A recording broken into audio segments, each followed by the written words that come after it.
Hello my dear students, तो कैसे हैं आप सब लोग। और आज हम डिस्कस करने जा रहे हैं क्लास 8th का चैप्टर नंबर 1 और जिसका नाम है द अनदर चांस।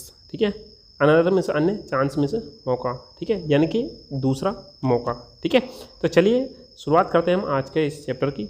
सबसे पहले हम हमारे पास में जो हेडलाइंस दे रखी है उनको हम डिस्कस करते हैं कि इसमें क्या दे रखा है। 2 क्वेश्चन हमारे से पूछे गए हैं कि what should we do to correct our mistakes, यानी कि जब कभी हमारे से कोई गलती हो जाती है ना, तो ये कहने की बोल रहे हैं कि जब हमसे कोई गलती हो जाती है तो उसको करेक्ट करने के लिए हमको क्या करना चाहिए, यानी कि हमारी जो मिस्टेक्स होती है उनको करेक्ट करने के लिए या सही करने के लिए हमको कौन सा काम करना चाहिए।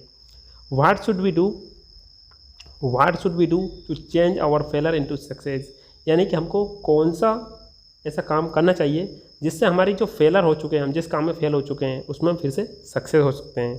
यानी कहने का मतलब ये है कि जितने भी हमारी फेलियर है ना, उसको हमको सक्सेस में बदलने के लिए हमको कौन कौन से चेंज करने चाहिए, या हमारी फेलर जो है उसको हम सक्सेस में किस तरीके से बदल सकते हैं, ये बताने की हमको ये कोशिश कर रहे हैं। ठीक है, चलिए आगे देखते हैं हम पोएम की लाइन को। How often we wish for another chance, ऐसा कितनी बार ऐसा हमारे साथ होता है कि हम कोई दूसरा मौका पाने के लिए इच्छा रखते हैं कि हमको कोई शायद एक और मौका और मिल जाए। कोई सा भी हम काम करते रहते हैं या हम उसमें असफल हो जाते हैं, तो कवि ये बताने की कोशिश कर रहा है कि हाउ ओपन, ऐसा कितनी बार होता है जब हम एक और मौके के लिए है ना विश करते रहते हैं। हमारी डिज़ायर होती है कि हमको इसका शायद हमको एक और मौका मिल जाए। क्यों मौका मिल जाए? कि ताकि हम to make a fresh beginning, ताकि हम क्या कर सकें, एक फ्रेश बिगिनिंग कर सकें, एक नई शुरुआत कर सकें। ए चांस, हम चाहते हैं कि हमको एक मौका मिल जाए। To blot out our mistakes, blot out means होता है रिमूव करना, हटाना, यानी कि ताकि हमारे पास में जितने भी मिस्टेक्स हुई हमारे द्वारा उनको हम हटा सके, रिमूव कर सके, है ना। यानी कि हमको एक मौका मिल जाए ताकि हम एक नई शुरुआत कर सकें, हम एक हमारे द्वारा जितनी भी मिस्टेक्स हुई है उनको हम हटा सकें। And change failure into winning, और हमारे द्वारा जितनी फेलियर हो चुकी है हमारे साथ में उनको हम विनिंग में चेंज कर सकें, जीत में चेंज कर सकें। तो माय डियर स्टूडेंट्स, ये था हमारा फर्स्ट पैराग्राफ का है ना कैलकुलेशन, है ना। अब इसको हम दूसरे पैराग्राफ में इसमें 4 लाइन को समझने की कोशिश करते हैं। अच्छा, दूसरे पैराग्राफ में बताने की कोशिश कर रहे हैं कभी हमें, it does not take a new day, है ना, it does not take a new day to make a brand new start. 2 line में बताने की कोशिश कर रहे हैं कि किसी भी चीज़ की शुरुआत करने के लिए, है ना, हमको पूरा दिन नहीं लगता है। यानी कि कोई भी हमको नया कार्य करना है, सपोज़ हम फेल हो चुके हैं किसी कार्य में, तो उसको शुरुआत करने के लिए हमको एक ब्रांड न्यू स्टार्ट करने के लिए पूरे दिन की ज़रूरत नहीं होती है। ये बोलने की कोशिश कर रहे हैं शुरुआत की 2 लाइन में, it does not take a new day, यानी कि पूरे दिन की ज़रूरत नहीं लगती है to make a brand new start, एक नई शुरुआत करने के लिए।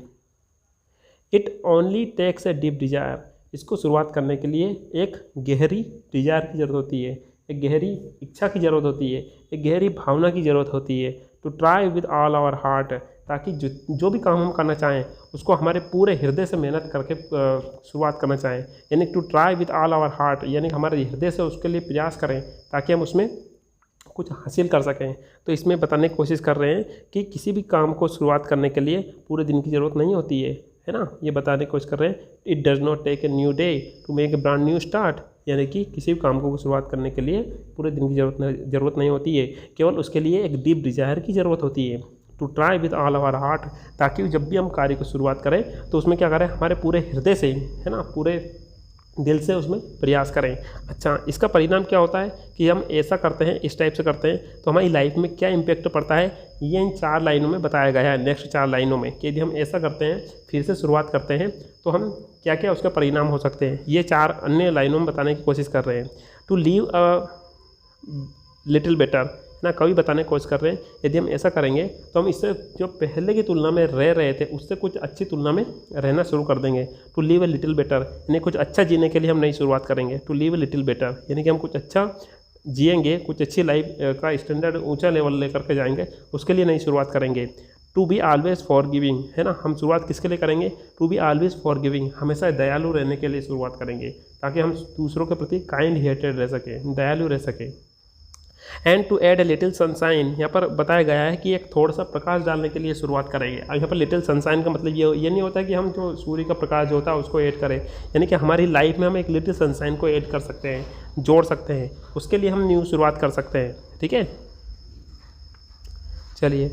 एंड टू द वर्ल्ड, यानी सनशाइन को हम दुनिया में जोड़ सकते हैं जिसमें हम रह रहे हैं। ठीक है, फिर से बताने की कोशिश करूँगा इस पैराग्राफ को, कवि बताने की कोशिश कर रहा है कि हम फिर से एक नई शुरुआत कर सकते हैं ताकि हम एक अच्छा नया जीवन जी सकते हैं, एक टू लिव लिटिल बेटर, थोड़ा अच्छे से जी सकते हैं, ताकि हम टू बी ऑलवेज फॉरगिविंग, ताकि हम ऑलवेज यानी कि हमेशा हमेशा के लिए काइंड रह सकें, दूसरों के लिए काइंड रह सकें, और हमारी जो लाइफ है या दूसरों की लाइफ है उसमें हम थोड़ा सा प्रकाश डाल सके, प्रकाश ऐड कर सके, और इस दुनिया में प्रकाश ऐड कर सके जिस दुनिया में हम रह रहे हैं, इन विच वी आर लिविंग।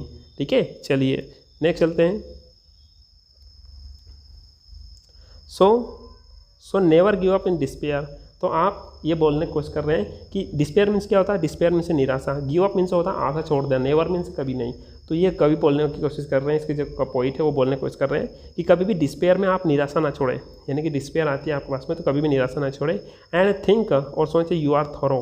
थोरो का मतलब सही भी होता है, लेकिन यहाँ पर बताया गया है कि आप ये सोचें कि आप यहाँ पर सफल है। ठीक है, थोरो का मतलब यहाँ पर सफल से रिलेटेड करके बताया गया है। तो कभी कैसे बताने की कोशिश कर रहे हैं कि ऐसा आप कभी ना सोचें कि आप डिस्पेयर में हैं। ठीक है, यानी कि डिस्पेयर यानी कि निराशा जब आपके पास में हो तो आप कभी भी हिम्मत ना हारें।